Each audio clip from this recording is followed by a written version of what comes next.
Okay, I got a carburetor repair kit in the mail. It's for a 8283 carburetor, Honda Civic. So it's not an exact match for my carburetor, but it's got a couple parts that don't normally come in a rebuild kit for my carb, so I went ahead and bought it. It was only 14 bucks, so I'll figure why not.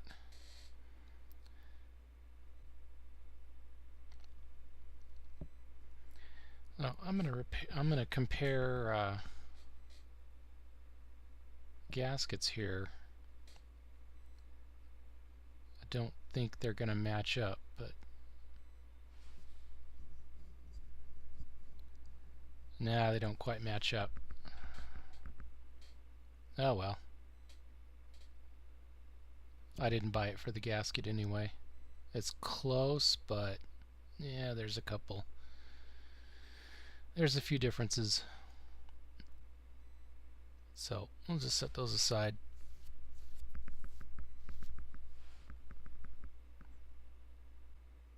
Yeah, a few of those O-rings might work, but this is the real reason that I bought this kit. Right here. See the dust cover, the dust boot there.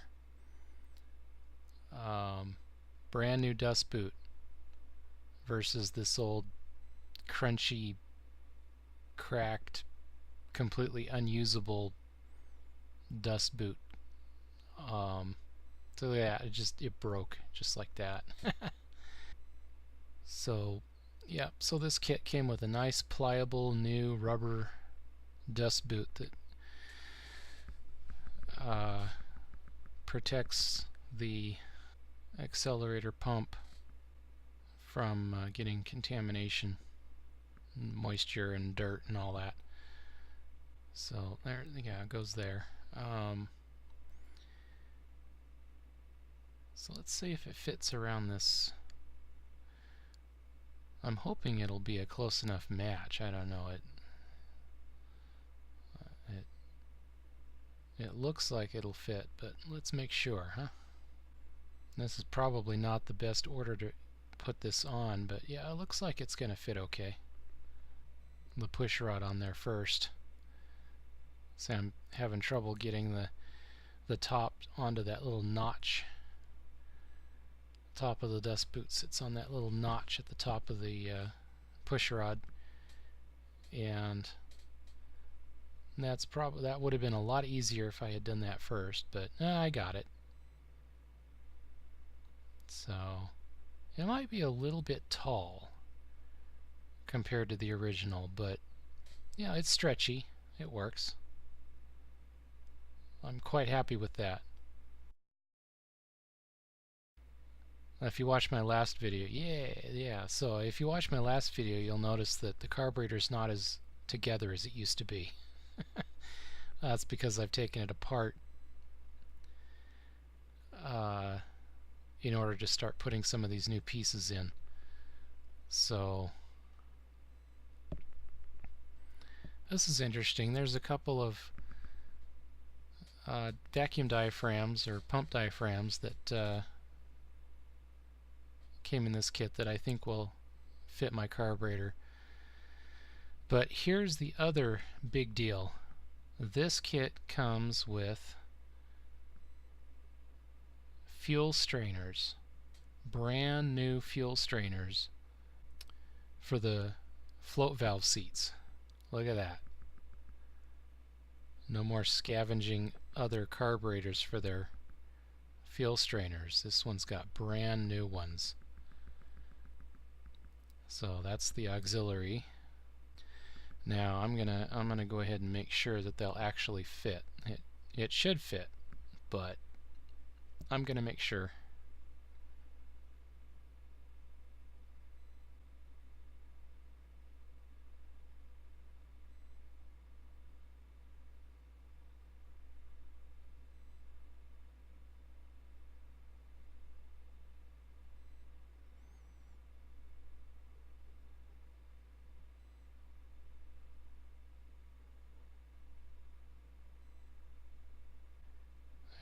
my alignment pin fell down in there when I took the lid off there, so I put it back. Okay, what I really want to get to is the float seats.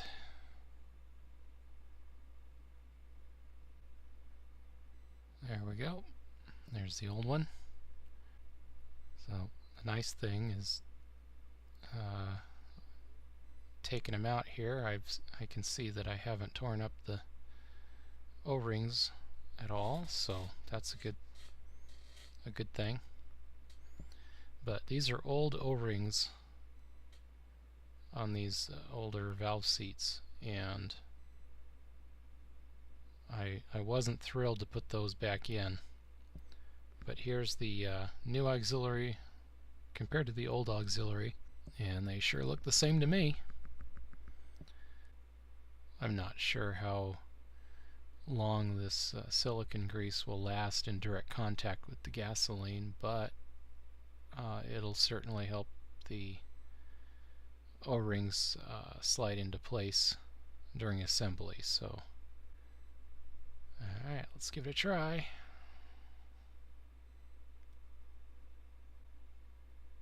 That seems to be working. That is an excellent fit, actually. The old O-rings were a little bit loose going in, and this, with the new O-rings, it's a nice snug fit without being tight, and I'm a lot happier with that. I think that's going to be a much better seal, and I will take any advantage I can get. So here's the primary float bowl valve seat, and these even came with new valves too, so might as well use those. Again, a brand new fuel strainer. So there's the old one I was using. Another perfect fit, snug but not too tight.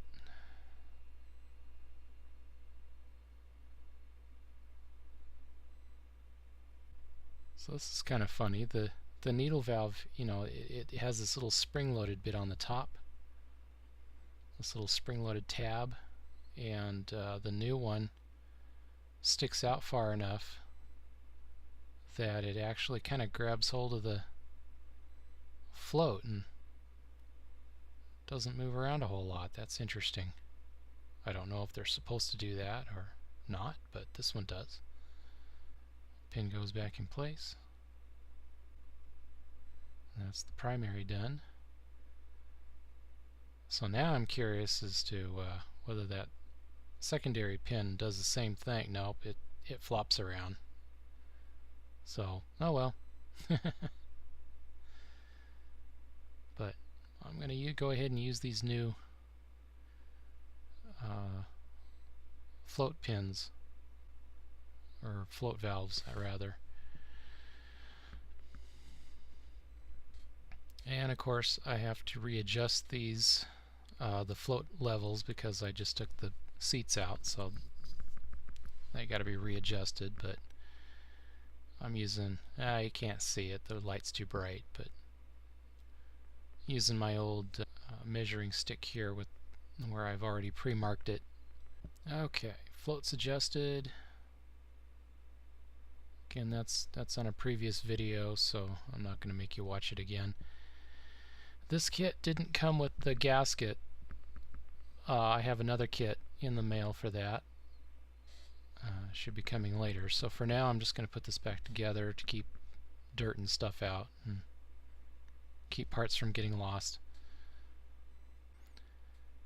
Okay, I didn't get those very tight because I'm going to pull the top off again anyway to replace the gasket when the second kit shows up. Okay, time for some peripheral assembly. I'm going to skip the AC adjust for now and wait for some O-rings to come in. So one of the screws on this secondary opener is really worn out, and I'm going to go ahead and replace it with one of the spares I have from a previous rebuild. Now the top of that one is almost completely rounded off. So we got the housing, we got the spring, we got the diaphragm.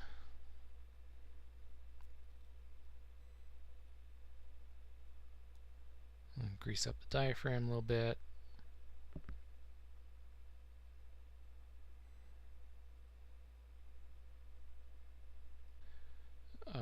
These things get old and they dry out and they change shape, shrink a little bit. And I'm hoping that by adding just a little bit of grease on the edge of these rubber parts, that it will help them seal a little better.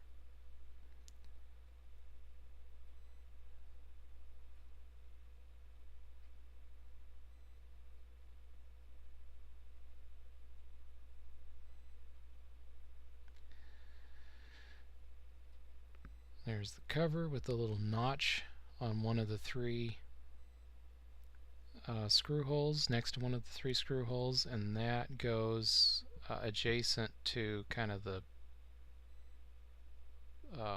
part of the housing that kind of sticks out there with the other screw holes and stuff, that bolts onto the carburetor body.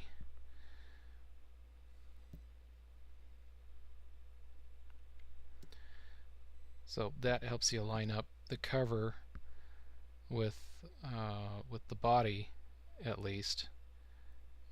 But we are going to have to go through and line up the position of the diaphragm itself with the linkage. Okay, let's see if it holds a vacuum, huh? Yep.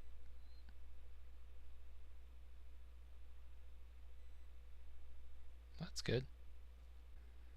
Okay, so I'm going to put the secondary opener roughly in position where it's going to end up. Just making sure I've got all the screws right. Now you can see the hole in the shaft there is not going to line up with the linkage, so I'm going to have to turn that about 90 degrees or so. I don't know if there's a better way to go about it than this, other than just memorize it, but that's kind of something you'd only do if you worked on these things all the time. So, but we don't have to take the whole thing apart. I'm just going to loosen the screws to the point where the diaphragm can actually spin inside the housing. There we go. Now, it doesn't matter which way it goes as long as the hole will line up with the linkage okay.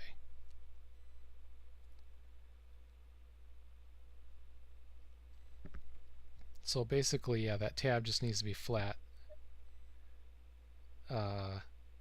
perpendicular to, or parallel to the carburetor body. And then you can go ahead and line it back up and retighten the screws and give it another test. Incidentally, there is a little check valve inside the housing here, so while you're fiddling with it, you should hear a little check valve ball rolling around in there. As long as it's moving freely, it should be fine. So another test real quick. There we go. Yeah. So works fine.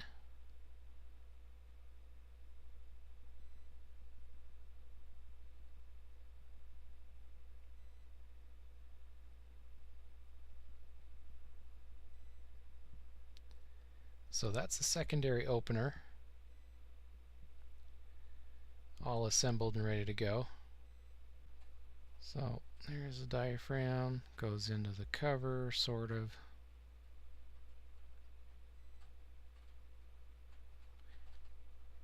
I actually painted the outside of that cover. It was coated with that yellow coating.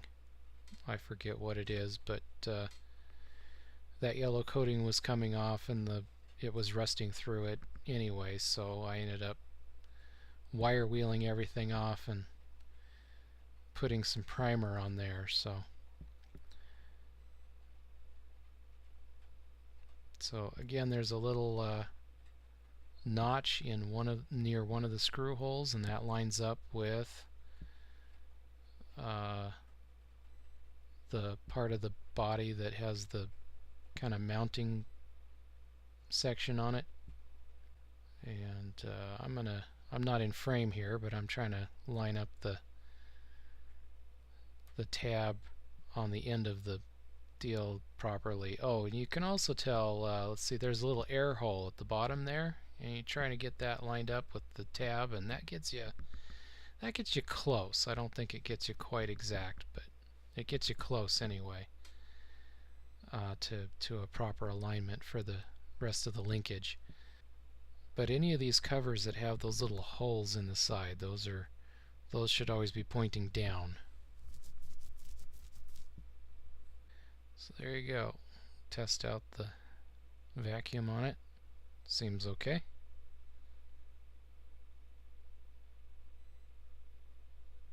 Alright. So there's where it attaches right there. So I'm just going to do a kind of a dry fit and make sure that the end of that linkage, or the end of that rod, or is parallel to the rest of the carburetor body. Oh, and by the way, I think I called this the wrong thing. This is the choke opener assembly. I think I called it the bowl vent valve. I didn't do that yet. That's coming up right now. The bowl vent shutoff assembly.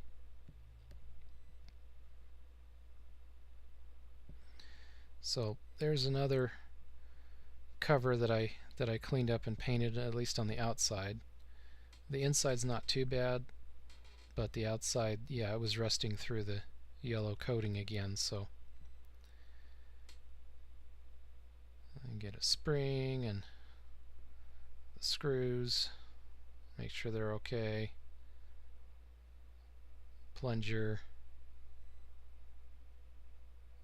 and the washer and the clip, an O-ring. I'm actually going to put a new O-ring on it. So this one's pliable, but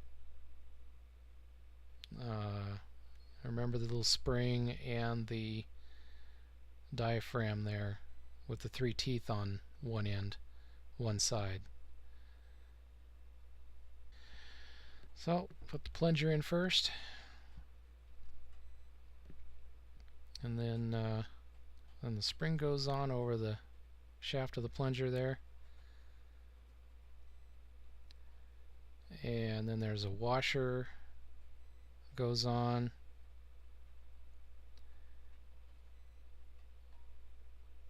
and then on the top of that goes the little spring clip that's pretty much the same size and shape as the washer, and that whole thing moves and is spring loaded and ready to go. So then we've got the 3 teeth there, or whatever those are, arms, whatever. They go on over that, they grab hold of that clip and washer, and then the spring goes on over that, and then the cover. So there's a little notch in the housing and another corresponding little notch in the cover next to the screw hole, and those match up. So you know you're getting the cover in the right spot there.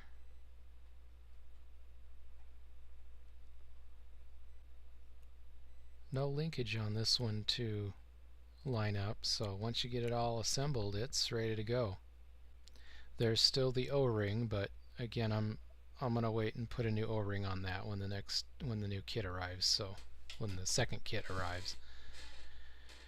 But there's the plunger in action there. So the throttle opener assembly has been sitting around ready to assemble for quite some time. So this one doesn't come with a spring. It's not spring loaded. It just fits together.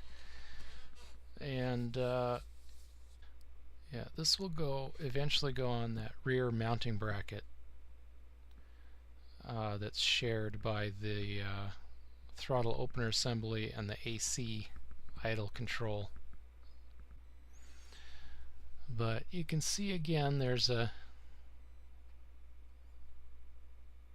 little hole on the side of the cover that points down. Okay. And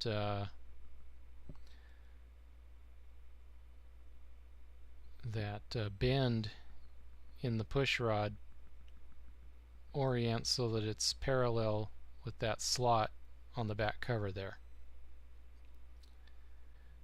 So since this one's not spring loaded, kind of test it that way, but it works. Alright, so it's the next day and I wasn't expecting it, but my second rebuild package came in early. So this is the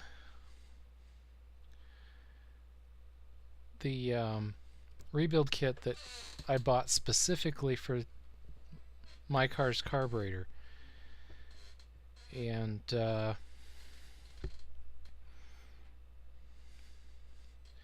this one was a little more expensive than the original, but it's still a fraction of the cost of a lot of the ones out there. So I'm pretty pleased with that. I noticed neither of these kits came with any instructions. The last two kits I bought actually came with instruction sheets, so I guess not all of these things come with instruction sheets. So if you do get hold of one, save it, because you're not necessarily going to get another one. So lots of nice new shiny parts. So there's some duplicates there. That goes to the electric choke, which we haven't done yet. A whole bunch of gaskets. That's a lower gasket, I think. Lower gasket. It goes under the carburetor. Another lower gasket. In fact, I believe it goes under that plastic. There's another air horn gasket. Air horn gasket. A big round gasket. I think that's for the choke. Another seal for the spacer. A smaller choke gasket. And a big O-ring. I'm not sure what that's for. But yeah, a whole bunch of little O-rings and all sorts of stuff.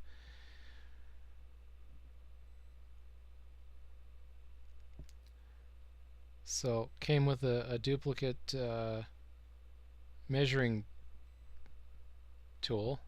So we'll just put the new one away because I've already got the old one marked. So we'll just keep using that one. What to do first? So many possibilities now that I have a proper rebuild kit. Okay, I'm going to work on the accelerator pump system. The thing I'm holding right now is the power valve diaphragm, and it's got that little bowl in the middle of it. And then here's a couple of the vacuum diaphragms that go under the plunger. So I'm going to go ahead and replace the old ones that I have installed currently with these ones. Just got to pick which one. Check this out. Another dust boot for the Accelerator pump. That's awesome. I'm going to save that for a future rebuild because these kits don't usually come with those, so that's really nice. Okay, let's dig into this here. I'm going to take the power valve off first.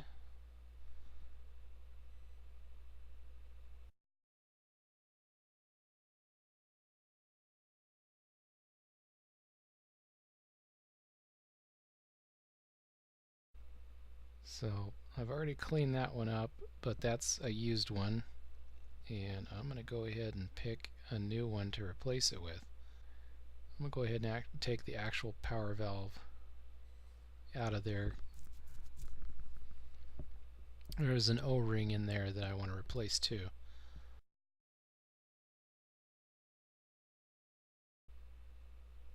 Yeah, take that old O-ring out. Oh, that one seems to fit pretty good. But I've had another thought. Without the power valve in there, I'm going to set those little diaphragms in there and see which ones feel like they fit best. And it feels like that one fits just a little bit better than the other one. And that's it for the power valve. Just those, just the diaphragm and the O-ring to replace.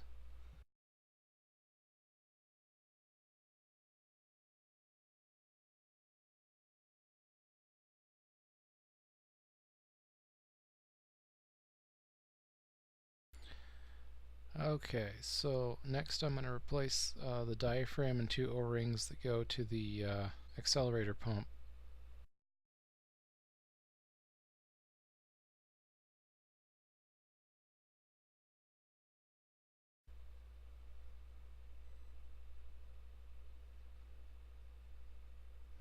Sometimes those O-rings stick to the main body of the carb, and sometimes they stick to the cover. You just never know. So once again, there's the old diaphragm next to one of the new diaphragms, and just gonna set that in there, and seems to fit okay. So ultimately I think I'm going to go with the one that looks the closest. So with that decided, time to remove those 2 little O-rings, but my picks are somewhere else, so I'm going to make do with the punch here. And so there's the new O-rings. To tell you the truth, if I set these 2 new O-rings next to the 2 old O-rings, I wouldn't be able to tell the difference if I didn't already know which ones are which. But I'm going to go ahead and put the new ones in because I got them. And I'm going to save the old ones because they seem to be pliable and they don't seem to have degraded.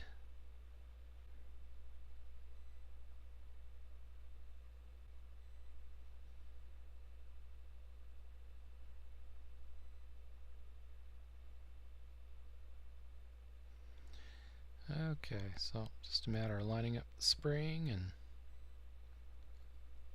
putting the thing back together.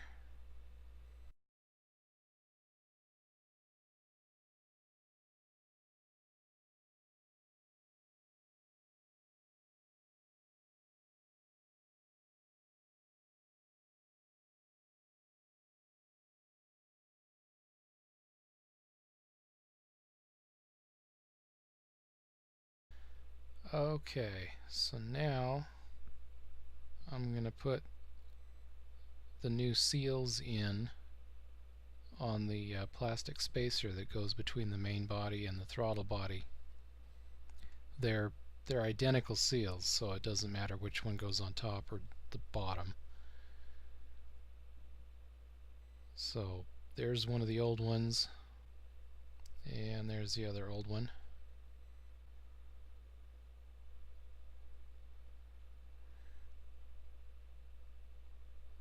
Make sure you save the alignment pins.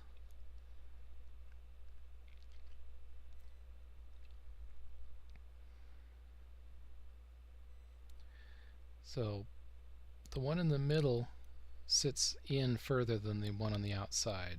That's normal. So yet again, put a little bit of silicone grease on this O-ring, or this seal, to help prevent air leaks and just kind of help it seat in there and kind of let it get shoved into place once it's time to fasten the whole thing down. There's the large alignment pin, goes on the other side from the two small ones.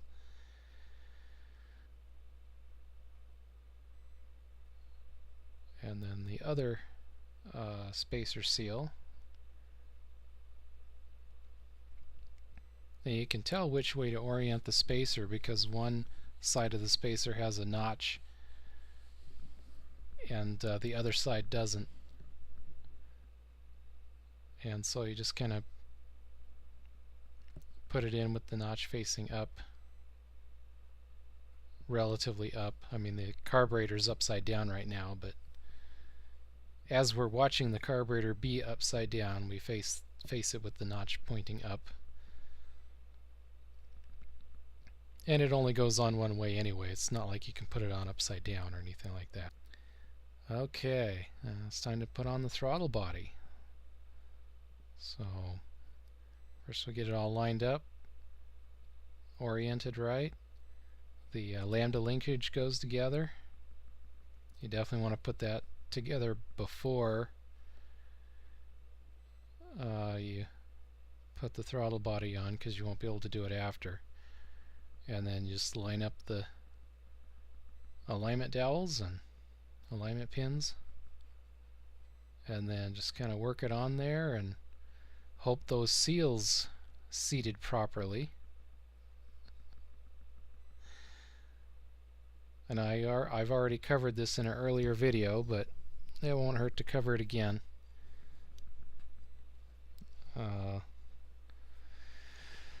So speaking of the last video I did this, I went ahead and put these 5 large bolts in just like they were coming out, and I noticed one went in really tight. So since I had this apart anyway, I took the opportunity to clean up the threads with a brass wire wheel, and a couple of them I actually used a die. I ran them through a die to clean up the threads, and unfortunately it did a great job, but it also takes that black coating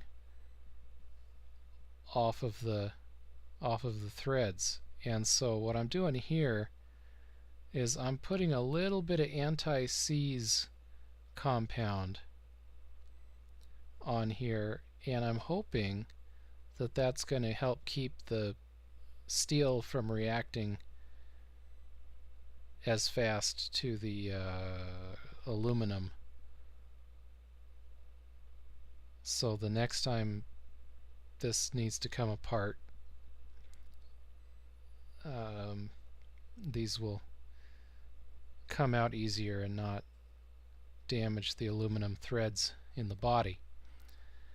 That's the idea anyway.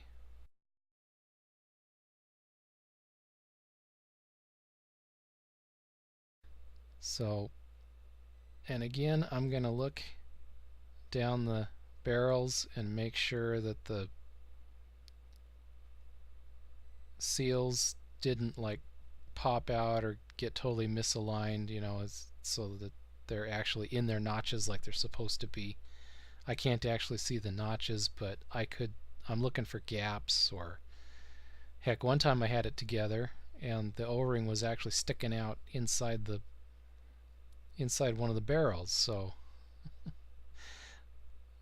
in this case, they all seem to seat properly and everybody seems to be happy. So I'm going to go ahead and tighten it down.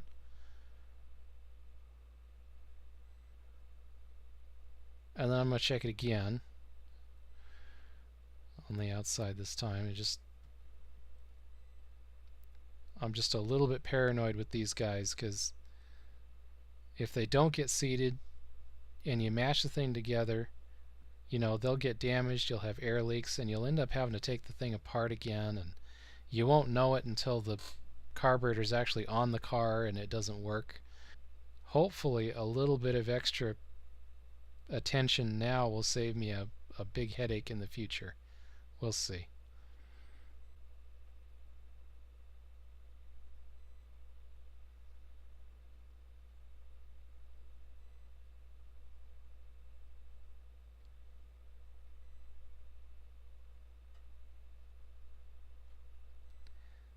So I'm adding the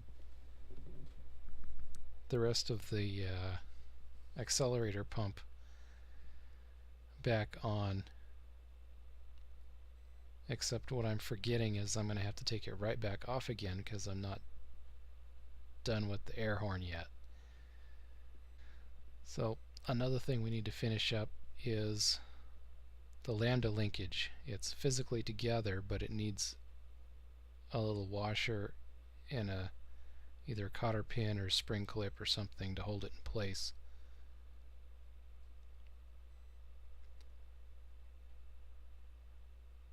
And it works.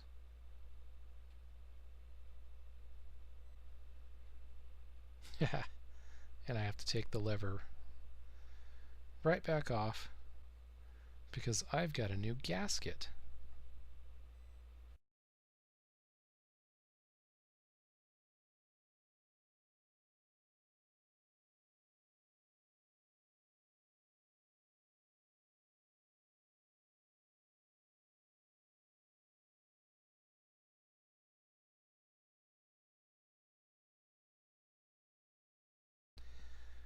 Well, since we already replaced the valve seats yesterday, don't have to do that today. Today we're just putting in a brand new gasket. So guess how many gaskets I'm holding? 4. 2 old ones and 2 new ones, and they all match. For whatever reason, this one rebuild kit came with 2 gaskets that fit this carburetor.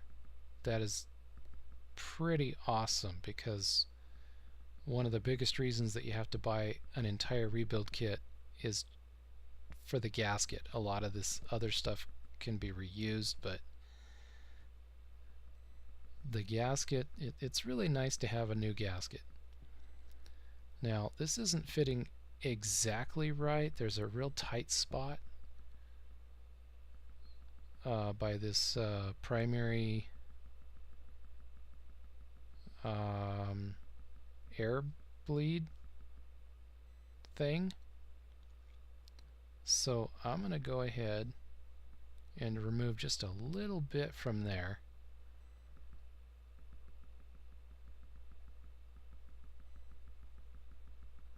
Because the problem is if you shove it in there and let it and just sort of force it in place, you end up with a bunch of warping and bunching, and the screw holes don't line up, and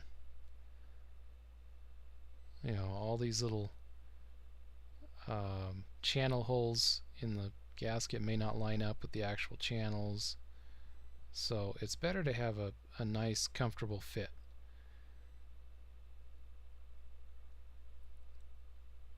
So that's actually quite a bit better. It's not absolutely perfect, but it's close enough. The screw holes line up. So, and I just removed just a tiny little piece.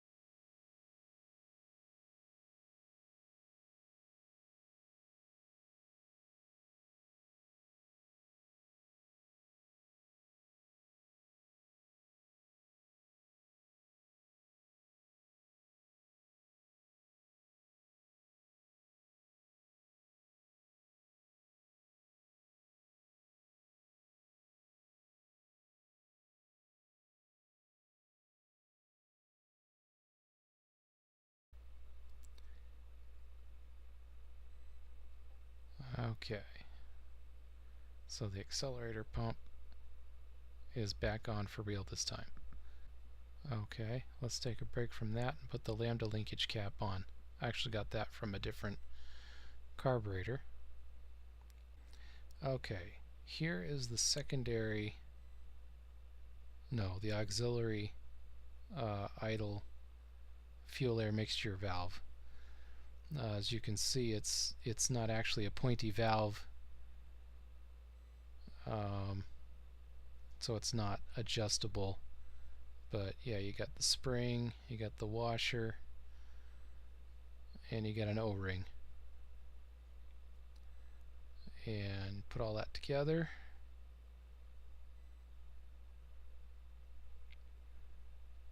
And then you just screw it in and you're done.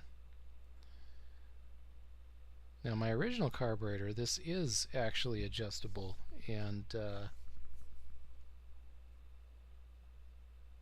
there's different stories on whether you can adjust it outside the factory or not.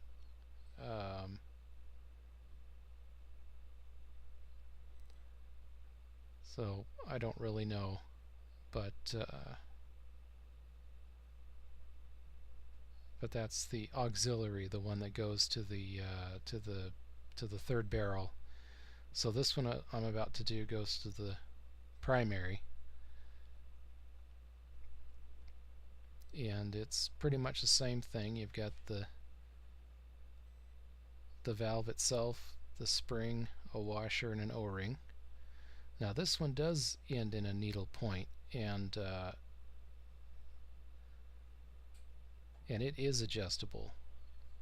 Kind of has to be, but yeah, this one you can adjust, and you either do the count how many times you screw it in method before you take it out, which I did in an early video, and then you screw it all the way in to reinstall it, and then you back it out the same number of turns that you originally screwed it all the way in to seat it fully.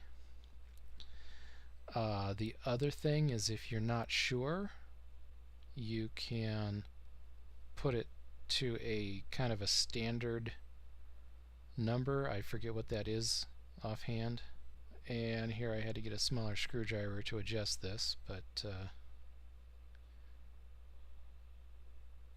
there I've got it seated all the way. And here's my little cheat sheet. And so I've got originally on here it was 4 3/4 turn out, and that's a lot. So I'm going to go ahead and do that for now, but I'm really thinking that before I put this on my car, I'm going to put it back to the original. I think it's like 2.5 turns out or something like that. I can't remember exactly. Details like that are on my forum write-up, and I'll have the link to that in the description. So about the last peripheral here,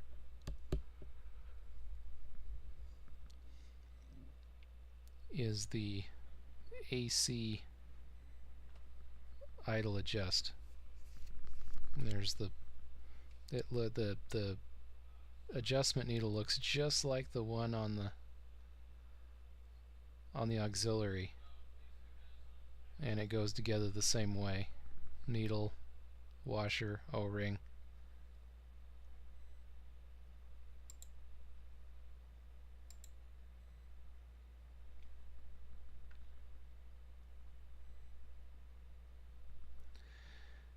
And I guess it's what I've been doing is I've been adjusting it the same way, and by that I mean count how many turns it takes to get it seated, write that down, take it out, clean it up, put it back together, fully seat it again, and then back it out the same number that it took to seat it originally. This one I have no clue. neither one of my instruction sheets in previous rebuild kits have any information on the AC idle adjust. And also my car's air conditioner is broken, so I'm not going to be able to adjust this. So I'm going to put it back the same way I took it apart. Once you get the adjustment done there, you put the dust cap back on. And if I ever get my air conditioner fixed, well, then I'll have to adjust this guy, won't I? It's certainly something you can tinker with while the car is running, because all it does is bump the idle speed up just a bit whenever the AC compressor is running. When you're putting that extra physical load on the engine is idling just a little faster to compensate for that, or the throttle body's open a little bit bigger, a little bit wider to compensate for that. So if your car stalls every time your air conditioner turns on, well, then you probably need to adjust this thing. And if your RPMs go up way too high whenever your air conditioner's on, well, then you probably need to adjust this thing. And if you're like me and the air conditioner doesn't work at all, well, then you probably don't need to adjust this thing. So here's a nifty feature. Once again, you've got that, or actually, yeah, you've got this little tab, and then the little notch next to the screw hole. Notch next to the screw hole goes next to the part where you attach it to other things, and the little notch in the diaphragm, or there's a protrusion in the diaphragm that fits in a little notch on the housing there, and so it's keyed to fit a certain way. And so as soon as you get all that together, why, you don't have to worry about how the linkage on the end of the diaphragm rod is adjusted or oriented. Everything just lines up the way it's supposed to, and you're good to go.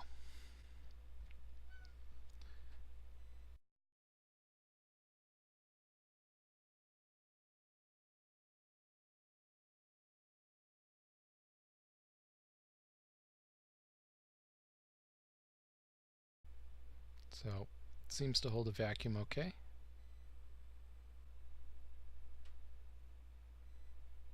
So I'm going to double check that in a bit. For right now, I'm going to assume it goes on the front.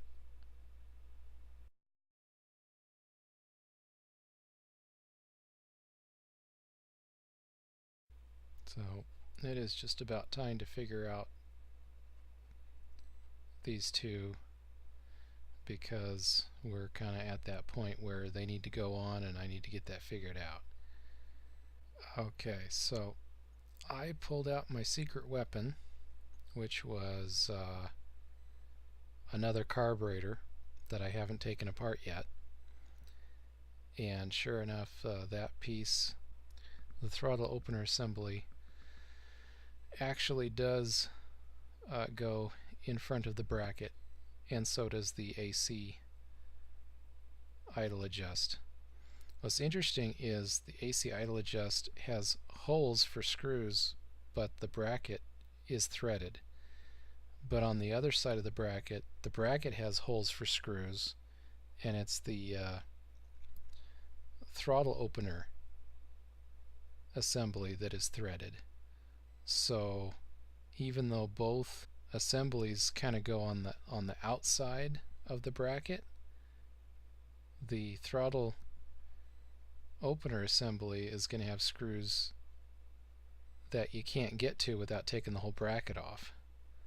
So that's kind of weird. I don't know why they did it like that, but that's what they did.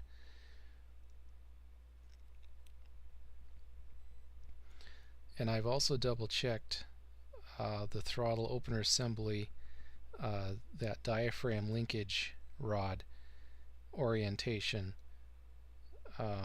So earlier I said that it goes perpendicular or parallel to the that notched opening on the cover, but I didn't say which way. So it actually points towards the inside. It points towards the carburetor body, not away from. So one nice thing about this bracket is it doesn't cover up the primary mixture needle valve. So that's kind of nice. You can have this thing all together and you can still adjust it, which is pretty critical if you don't know the exact adjustment of your primary air-fuel mixture valve to begin with. See, I know what it was, but I'm not sure it was in the right place, because this carburetor was definitely adjusted and messed with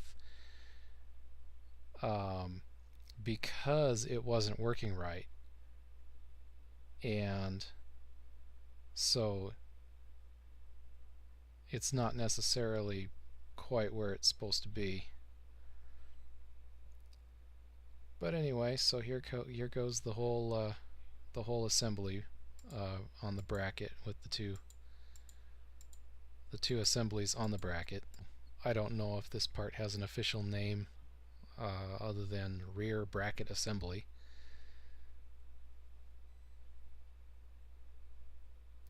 But there you go. And so, yeah.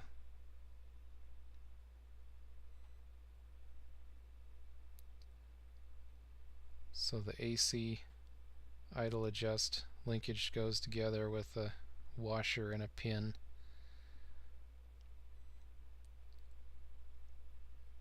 Either a cotter pin or a spring clip or something to hold it in place. And see, the way I got it's adjusted, it doesn't move the thing at all. So that's definitely going to have to be adjusted someday if I get my AC fixed. Okay, so for the throttle opener assembly, the linkage, there's a couple of washers and a bushing and another little cotter pin.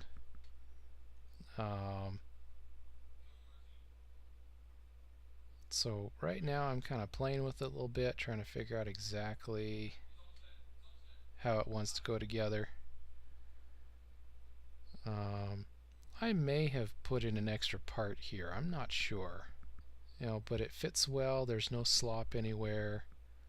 Everything's all lined up and it works properly, so I'm gonna call it good. See, when there's a pull on that vacuum, it pulls the throttle open just a little bit. I think it might be part of the choke system, although it's not really part of the choke because it's affecting the throttle body. But there's oh yeah, it's time to put an O-ring on that float bowl valve.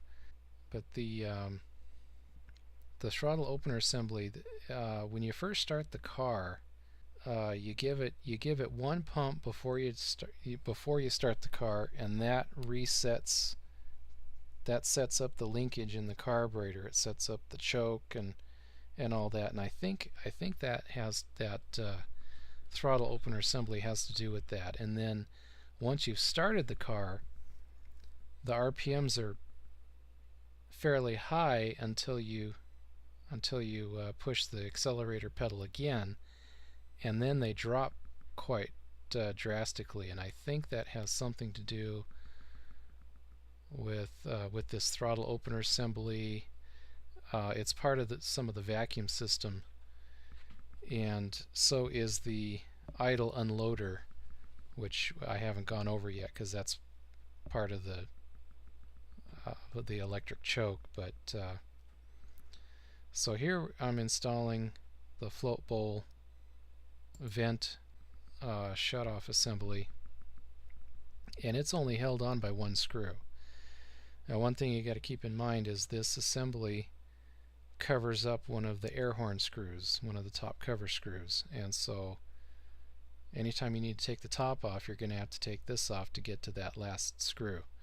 But it's easy to take off. It's held on by one screw, and here I'm looking for a screw that'll fit That looks good.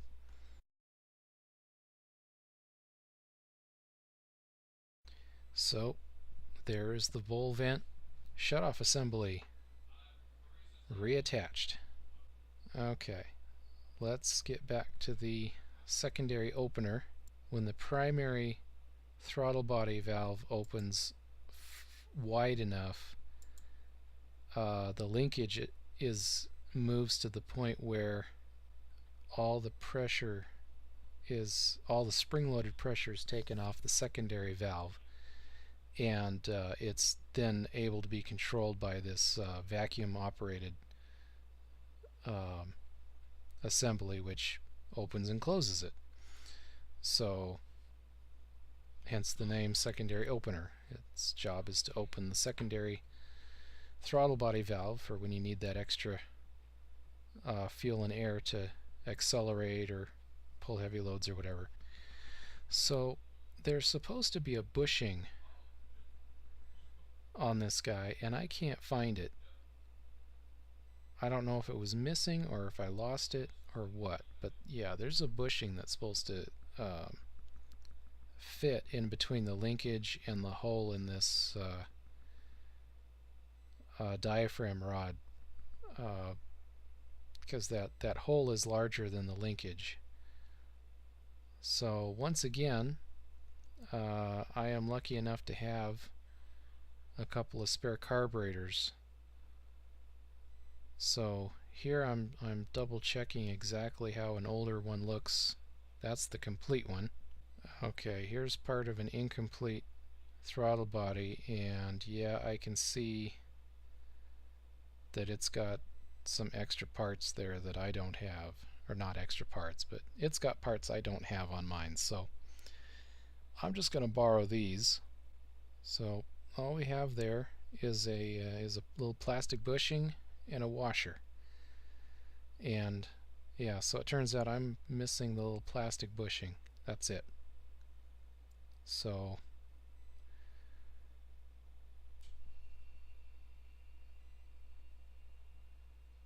that slides on there, and that linkage has kind of a neck, so that bushing can only slide down so far. That takes all the slop out of the connecting rod there, and then we put a little washer on there and pick out a cotter pin. I've got a lot of cotter pins to choose from. There's old ones that are still good. A whole bunch of new ones came with the kits I ordered. And I have a whole bunch of cotter pins I bought at the hardware store a couple years ago, just to have extras. So I've got a lot of cotter pins. Not every rebuilt kit comes with these extra cotter pins. Okay, so we need an O-ring in addition to the linkage. Just a little bit of grease to make it kind of look wet. You know, don't use a great big glob and clog up that hole in the middle, or it won't work. But these, even the rebuild kits that have instructions, the individual parts aren't labeled, especially the O-rings. You basically just find an O-ring that looks like it'll work and use it. So this is held on by a couple screws.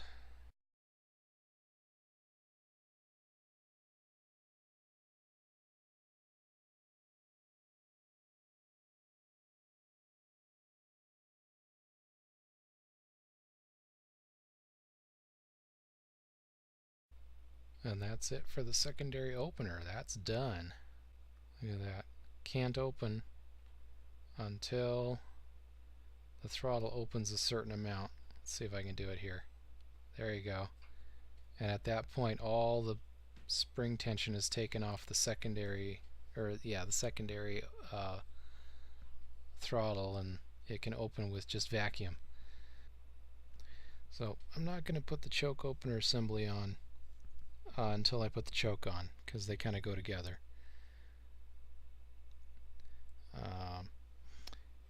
Here's the third and final vacuum port plug. Those two are gas. Okay, so yeah, that plug goes in there. My car's vacuum system doesn't have a hose for that, so just plug it. Okay, so let's put the solenoids on. Again, these are for these are like anti-dieseling. The little one cuts off the vacuum system, and goes on the back of the carburetor there. Right. So, and it's sealed with the O-ring, so we're going to find yet another O-ring. That one seems to work. And I found my picks. You know what? That one works better. I'm going to use that one. I don't know, it's a little bit thicker. I like it. I think it'll make a better seal. So, and this smaller solenoid is only held on with one screw.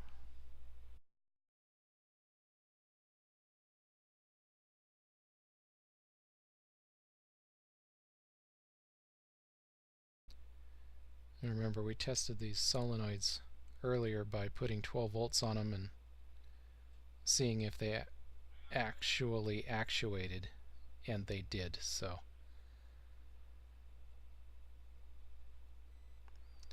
and here's the one that cuts off the actual fuel. It's got a little rubber plunger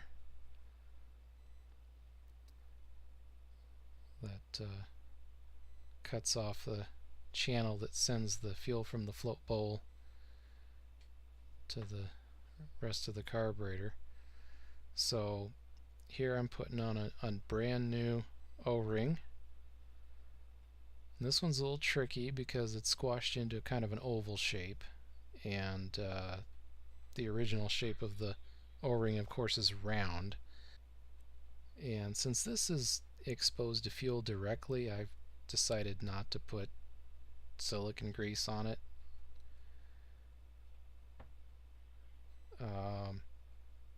I don't know